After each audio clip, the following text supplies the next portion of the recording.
स्वागत है दोस्तों आप सभी का कीर्तिमान फ्यूचर क्लासेज में। दोस्तों इस वीडियो में मैथ से कुछ इम्पॉर्टेंट क्वेश्चनों को सॉल्व कराऊंगा, तो बिल्कुल ध्यान से समझिएगा।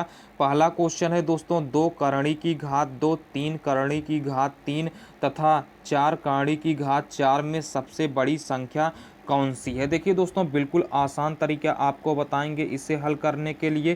क्वेश्चन क्या दिया गया है, 2 करणी की घात 2, 3 करणी की घात 3 और दिया गया है 4 करणी की घात 4। इसमें बताना है कि सबसे बड़ी संख्या कौन सी है। देखिए दोस्तों, इसको हम क्या लिख सकते हैं, 2 करणी की घात 2 है तो इसको हम घात में 1/2 लिख सकते हैं। ठीक है दोस्तों, यहाँ क्या हो जाएगा, 3 करणी की घात 3 है तो हम इसको लिख सकते हैं घात में 1/3। और यहाँ क्या है, 4 करणी की घात 4 है तो इसको हम लिख सकते हैं 1/4 घात में। सबसे पहले दोस्तों आप घात के हर का एलसीएम निकालेंगे। ठीक है, घात क्या है, 1/2, 1/3, 1/4। तो घात के हर का एलसीएम निकालेंगे तो दोस्तों यहाँ से 2 हो जाएगा, 2 हर है और यहाँ क्या है, 3 है और यहाँ हर क्या है, 4 है। तो 2, 3, 4 का आप एलसीएम निकालेंगे। क्या निकालेंगे, एलसीएम। तो एलसीएम क्या आएगा, तो एलसीएम 12 आ जाएगा। ठीक है दोस्तों, जो एलसीएम आएगा उसका आप सभी के घातों में गुणा कर देंगे। तो एलसीएम 12 आया है तो घात में 12 से गुणा कर देंगे। ठीक है दोस्तों, 12 से गुणा कर देते हैं। इसको हम सॉल्व कर लेते हैं तो 2 एकन्नम 2, 2 छंग 12। ठीक है, तो यहाँ से क्या हो जाएगा, 2 की घात 6 हो गया। ठीक है, यहाँ से हम काटते हैं 3 एकन्नम 3, 3 चौक 12। तो दोस्तों क्या हो जाएगा, 3 की घात 4 हो जाएगा। ठीक है, और यहाँ क्या हो जाएगा, 4 की घात 4 एकन्नम 4, 4 तिहाई 12, तो 4 की घात 3 हो जाएगा। इसको हम एक्सप्लेन कर लेते हैं। तो 2 की घात 6 कितना होगा दोस्तों, 2 की घात 6 64 होगा। ठीक है, क्या होगा, 2 की घात 6 64 हो जाएगा। और यहाँ से 3 की घात 4 क्या होगा, तो 3 की घात 4 81 हो जाएगा। और 4 का क्यूब कितना होगा, तो 4 का क्यूब 64 होगा। ठीक है दोस्तों, तो पूछा क्या गया है, सबसे बड़ी संख्या कौन सी है। तो यहाँ दोस्तों इन तीनों में सबसे बड़ी संख्या क्या है, तो सबसे बड़ी संख्या 81 है। और 81 कहाँ से आया दोस्तों, तो 81 3 करणी की घात 3 को सॉल्व करते हुए 81 के रूप में बदला है। यानी दोस्तों यहाँ से 3 करणी की घात 3 यही क्या हो जाएगी, सबसे बड़ी संख्या हो जाएगी। उम्मीद करते हैं आप बिल्कुल आसानी से समझ गए होंगे। इस तरीके से आप सॉल्व कर सकते हैं, यानी ऑप्शन नंबर बी इस क्वेश्चन का करेक्ट आंसर हो जाएगा। चलिए दोस्तों अगला क्वेश्चन देखते हैं। अगला क्वेश्चन है दोस्तों, यदि किसी संख्या के 1/5 की 2/3 की 3/4 24 है तो वह संख्या क्या है। मान लेते हैं कि वह संख्या यक्स है। ठीक है, वह संख्या क्या है, यक्स है। तो बोला गया है यदि किसी संख्या की, संख्या क्या है, यक्स है। यदि किसी संख्या के 1/5, संख्या क्या है, यक्स, तो यक्स के 1/5। ठीक है, यक्स के 1/5 की 2/3, 2/3 यानी दोस्तों 2/3, तो 2/3 हो गया। ठीक है, 2/3 की 3/4, 3/4 यानी 3/4। ठीक है, 3/4 यानी 3/4 क्या है दोस्तों, तो 24 है। क्या हो जाएगा, बराबर 24 हो जाएगा। ठीक है, तो इसको हम सॉल्व कर लेते हैं। देखिए 3 से 3 एकन्नम 3, 3 एकन्नम 3, 3 से 3 कैंसिल हो गया, 2 एकन्नम 2, 2 दूनी 4 हो गया। ठीक है दोस्तों, यहाँ से यक्स बराबर क्या मिलेगा, तो 5 दूनी 10, यहाँ भाग में है, इधर जाएगा तो गुणे में हो जाएगा, यानी 24 गुणे 10। तो 24 में 10 से गुणा करेंगे तो दोस्तों यक्स का मान क्या मिलेगा, तो यक्स का मान मिलेगा 240। यानी दोस्तों वह संख्या क्या रही होगी, तो वह संख्या 240 रही होगी। यानी यक्स का मान क्या आएगा, तो 240 आएगा। वह संख्या क्या है, तो वह संख्या 240 है। यानी ऑप्शन नंबर बी इस क्वेश्चन का करेक्ट आंसर हो जाएगा। आसानी से आप समझ गए होंगे। चलिए अगला क्वेश्चन देखते हैं। अगला क्वेश्चन है दोस्तों, वह छोटी से छोटी संख्या जिससे 2028 को गुणा करने पर पूर्ण वर्ग संख्या प्राप्त होती है। देखिए आसानी से सॉल्व करेंगे। पूर्ण वर्ग संख्या क्या होता है, जैसे दोस्तों 2 क्या है, एक पूर्ण संख्या है तो इसका वर्ग क्या हो जाएगा, तो इसका वर्ग 4 हो जाएगा। यानी इसमें हम ऐसी किस छोटी संख्या से गुणा करें कि वह एक पूर्ण वर्ग संख्या प्राप्त हो जाए। ठीक है, यानी जैसे 4 किसका पूर्ण वर्ग है, तो 2 का पूर्ण वर्ग है। ठीक है, इसी प्रकार इसमें हम किसका गुणा कर दें, जो संख्या प्राप्त हो वह किसी दूसरी संख्या का पूर्ण वर्ग होना चाहिए। ठीक है, तो हम चलिए सॉल्व करते हैं। तो इसके लिए आप क्या करेंगे, देखिए 2028 है तो सबसे पहले इसका आप फैक्टर करेंगे, गुणनखंड करेंगे। ठीक है, 2 से काटेंगे तो 2 धामा 20 हो गया, 28 में 2 से भाग करेंगे तो 14 हो जाएगा। फिर देखिए इकाई का अंक 4 है तो 2 से भाग जाएगा, 2 पंचे 10 हो गया। ठीक है, 1 में 2 से भाग जाएगा नहीं तो 0 उतारेंगे तो 14 हो जाएगा, 2 7 14। फिर इसको हम दोस्तों देखिए 3 से कट जा रहा है तो 3 से काटेंगे, 3 एकन्नम 3, कितना बचा तो 2 बचा, 20 हो जाएगा, 3 छंग 18। ठीक है, 18 कितना बचा 2 27 हो जाएगा, 3 9 27 हो गया। ठीक है दोस्तों, देखिए 169 है, 169 में 13 से भाग चला जाएगा तो 13 13 में कितना हो जाएगा 169। ठीक है, फिर 13 से हम काट देंगे तो 13 एकन्नम 13।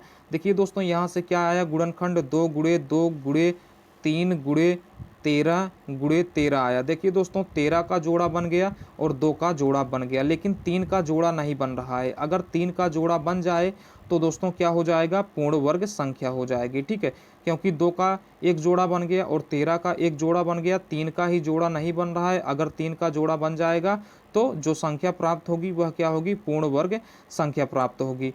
तो जोड़ा बनाने के लिए दोस्तों हम अगर इसमें 3 से गुणा कर देंगे तो देखिए 3 का भी जोड़ा बन जाएगा। तो वह छोटी से छोटी संख्या किसका गुणा करना पड़ेगा, तो वह छोटी से छोटी संख्या यानी 3 से गुणा करने पर, इसमें अगर 3 से गुणा कर देंगे जो संख्या प्राप्त होगी वह क्या होगी, एक पूर्ण वर्ग संख्या होगी। यानी ऑप्शन नंबर बी इस क्वेश्चन का करेक्ट आंसर हो जाएगा। यानी 3 से गुणा करने पर जो संख्या प्राप्त होगी वह क्या होगी, एक पूर्ण वर्ग संख्या होगी। यानी ऑप्शन नंबर बी इस क्वेश्चन का करेक्ट आंसर हो जाएगा। चलिए दोस्तों अगला क्वेश्चन देखते हैं।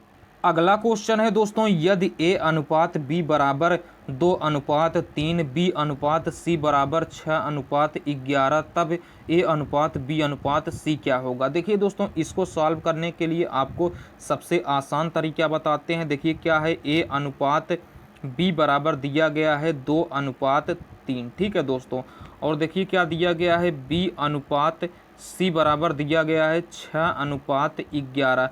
जब भी दोस्तों इस तरीके का क्वेश्चन मिले तो आपको करना क्या होगा, देखिए यहाँ पर कॉमन क्या है, कॉमन यानी दोस्तों जो मिल रहा हो, तो यहाँ बी है और यहाँ भी बी है, कॉमन क्या है बी है। ठीक है, तो आपको करना क्या होगा, बी के अनुपात को बराबर करना होगा। ठीक है, क्या करना होगा, बी के अनुपात को बराबर करना होगा, जो कॉमन होगा उसके अनुपात को बराबर करना होगा। तो यहाँ देखिए दोस्तों b का 3 अनुपात है और यहाँ b का अनुपात 6 है। तो दोस्तों इसे हमें 6 बनाना है। ठीक है, तो हम क्या करेंगे, 2 से गुणा करेंगे। ठीक है, डायरेक्ट 3 में ही 2 से गुणा नहीं होगा क्योंकि यह अनुपात में है तो दोनों में गुणा होगा। तो 2 से गुणा करेंगे तो 2 दूना 4 हो गया। ठीक है, अनुपात 2 का गुणा 3 में करेंगे तो 6 हो जाएगा, और यहाँ दोस्तों 6 है ही तो इसमें हम किसी से भी गुणा नहीं करेंगे। तो दोस्तों यहाँ से क्या हो जाएगा, 6:11 हो गया। देखिए दोस्तों b का अनुपात क्या हो गया, b का अनुपात समान हो गया। ठीक है, b का अनुपात क्या हुआ, समान हुआ। तो दोस्तों यहाँ से a अनुपात b अनुपात c क्या हो जाएगा, तो a का अनुपात क्या है, तो a का अनुपात 4 है। ठीक है, अनुपात हो गया। b का अनुपात क्या है, b का अनुपात देखिए समान हो गया। अगर b का अनुपात समान हो जाएगा तो जो समान अनुपात होगा उसको लिख लेंगे। ठीक है, तो यहाँ अनुपात समान है तो हम 6 को लिख देंगे। अनुपात देखिए दोस्तों यहाँ से क्या हो गया, यहाँ 11 है तो 11 हो जाएगा। यानी दोस्तों यहाँ से a अनुपात b अनुपात c क्या आएगा, तो 4:6:11 आएगा, और यही क्या हो जाएगा, करेक्ट आंसर हो जाएगा। यानी ऑप्शन नंबर सी इस क्वेश्चन का करेक्ट आंसर हो जाएगा। बिल्कुल आसानी से आप समझ गए होंगे। चलिए दोस्तों अगला क्वेश्चन देखते हैं। अगला क्वेश्चन है दोस्तों, रवि, रोहन तथा राजेश अकेले एक कार्य को क्रमशः 10, 12 तथा 15 दिनों में पूरा कर सकते हैं। यदि वे तीनों एक साथ मिलकर काम करते हैं तो यह काम कितने दिनों में पूरा हो जाएगा। देखिए दोस्तों बिल्कुल आसान तरीके से सॉल्व करेंगे। ठीक है, क्या है, रवि है, ठीक, रवि है, और क्या है, रोहन है। ठीक है, रोहन, रवि, रोहन और राजेश। ठीक है, राजेश। देखिए दोस्तों रवि किसी काम को अकेले कितने दिन में कर सकता है, तो 10 दिन में कर सकता है। रोहन उसी काम को 12 दिन में कर सकता है। और राजेश कितने दिन में कर सकता है, तो 15 दिन में। राजेश कितने दिन में कर सकता है, तो 15 दिन में।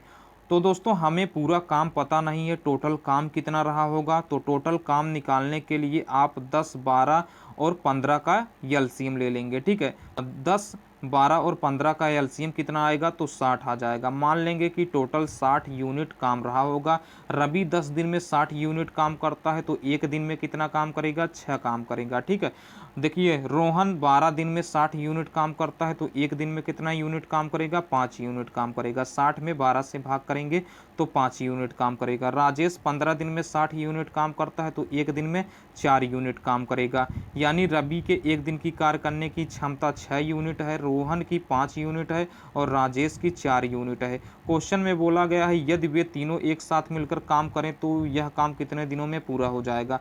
रवि एक दिन में 6 यूनिट काम करता है, रोहन एक दिन में 5 यूनिट काम करता है, राजेश एक दिन में 4 यूनिट काम करता है। अगर ये तीनों मिलकर एक दिन में काम कितना करेंगे, अगर ये तीनों मिलकर एक दिन में काम करना चाहे तो कितना काम करेंगे, तो 6 5 11 4 15, यानी तीनों मिलकर एक दिन में 15 यूनिट काम करेंगे। दोस्तों काम कितना है, तो दोस्तों टोटल काम 60 है। ठीक है, टोटल काम कितना है, 60 यूनिट है। तीनों मिलकर एक दिन में 15 यूनिट काम करते हैं तो 15 की रफ्तार से 60 यूनिट काम करने में कितना समय लगेगा, तो 15 करना 15, 15 चौका 60, यानी पहले दिन में 15 काम, फिर दूसरे दिन में 30 काम, फिर तीसरे दिन में 45 और चौथे दिन में 60 काम हो जाएगा। यानी तीनों मिलकर कितने दिन में काम को समाप्त कर देंगे, तो 4 दिन में। यानी दोस्तों ऑप्शन नंबर ए इस क्वेश्चन का करेक्ट आंसर हो जाएगा। बिल्कुल आसानी से आप समझ गए होंगे। चलिए अगला क्वेश्चन देखते हैं। अगला क्वेश्चन है दोस्तों, एक भिन्न के अंश में 25% वृद्धि करें तथा हर दो गुना करें तो प्राप्त भिन्न 5/9 है, मूल भिन्न क्या है। देखिए दोस्तों आसानी से सॉल्व करते हैं। ठीक है, मान लेते हैं कि कोई भिन्न है। ठीक है, भिन्न क्या होगा, अंश और हर के रूप में होगा। मान लेते हैं कि अंश यक्स है और हर क्या है, वाई है। ठीक है, मान लेते हैं कि अंश क्या है, यक्स और हर वाई है, यानी भिन्न क्या प्राप्त होगा, तो x/y प्राप्त होगा। क्वेश्चन में बोला गया है एक भिन्न के अंश में 25% की वृद्धि करें। अंश में क्या कर रहा है, 25% की वृद्धि। अंश अपने आप में 100% है, 25% की वृद्धि की जाएगी तो 125% हो जाएगा। ठीक है, अंश प्रतिशत हो गया। और बोला गया है हर दो गुना करें।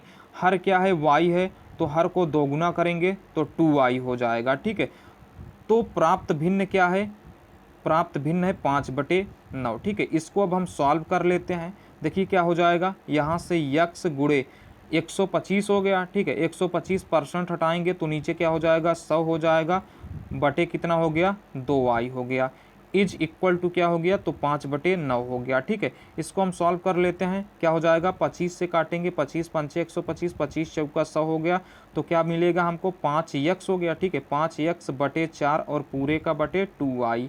ठीक है, इज इक्वल टू 5/9 हो गया। दिस इम्प्लाई, देखिए यहाँ क्या है, इसका गुणा इसके साथ हो जाएगा। ठीक है, तो क्या होगा, 5x/4 दूनी 8y इज इक्वल टू क्या हो गया, तो 5/9 हो गया। देखिए दोस्तों यहाँ से 5 से 5 कैंसिल हो जाएगा, 8 यहाँ भाग में है, इधर जाएगा तो गुणे में हो जाएगा, तो x/y इज इक्वल टू क्या मिलेगा, तो दोस्तों 8 का गुणा इधर 1 के साथ होगा तो 8 एकन्नम 8 हो जाएगा, बटे 9 हो जाएगा। यानी दोस्तों x/y क्या आएगा, तो 8/9 आएगा। और x और y क्या है, x/y क्या है, तो भिन्न है। ठीक है, तो दोस्तों वह भिन्न क्या रही होगी, तो 8/9 रही होगी। ठीक है, भिन्न क्या रही होगी, तो 8/9 रही होगी।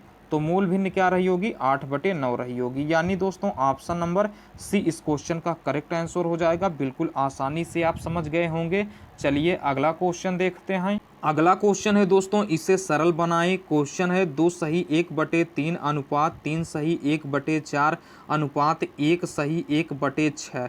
इसे दोस्तों सरल अनुपात में बदलना है। देखिए दोस्तों ये सभी मिश्रित भिन्न में दिए गए हैं, तो सबसे पहले इसे सरल भिन्न में बदलते हैं। तो उसके लिए दोस्तों 3 दूनी 6, 6 में 1 को जोड़ेंगे तो 7/3 हो जाएगा, अनुपात 4 तिहाई 12 1 13/4 हो जाएगा, अनुपात 6 एकन्नम 6 1 7/6 हो जाएगा। देखिए दोस्तों अब सभी अनुपात भिन्न के रूप में बदल गए हैं। तो अब आप क्या करेंगे, जब दोस्तों अनुपात भिन्न के रूप में दिए गए हों और उन्हें सरल अनुपात में बदलना हो तो आप हर का एलसीएम ले लेंगे। तो हर का एलसीएम लेंगे तो दोस्तों यहाँ से 3 4 और 6 का एलसीएम क्या आएगा, तो एलसीएम क्या आएगा, 12 आएगा। ठीक है, एलसीएम क्या आएगा, तो एलसीएम 12 आएगा। जो एलसीएम आएगा उसका आप यहाँ गुणा कर देंगे। ठीक है, एलसीएम 12 आया तो 12 से आप सभी भिन्नों में गुणा कर देंगे। ठीक है, 12 से गुणा करेंगे तो दोस्तों क्या हो जाएगा, 3 का नम 3, 3 चौक 12, तो 4 का गुणा 7 में करेंगे तो 7 चौक 28 हो गया। ठीक है, अनुपात यहाँ से 4 का नम 4, 4 तिहाई 12, 3 का गुणा 13 में करेंगे तो 39 हो जाएगा। ठीक है, अनुपात हो गया, देखिए 6 का नम 6, 6 दूनी 12, 2 का गुणा 7 में करेंगे तो 14 हो जाएगा। यानी दोस्तों सरल अनुपात में बदलेगा तो क्या आएगा, तो 28 अनुपात 39 अनुपात 14 आएगा। यानी दोस्तों इसका correct answer option number C correct हो जाएगा। उम्मीद करते हैं सभी क्वेश्चनों को आप एकदम आसानी से समझ गए होंगे। अगर वीडियो अच्छा लगा हो तो प्लीज़ लाइक ज़रूर करिएगा। चैनल पर अगर आप पहली बार आए हैं तो चैनल को सब्सक्राइब करके नोटिफिकेशन बेल को ज़रूर प्रेस करिएगा। चलिए दोस्तों फिर मिलते हैं अगले वीडियो में, तब तक के लिए टेक केयर, जय हिंद, वंदे मातरम।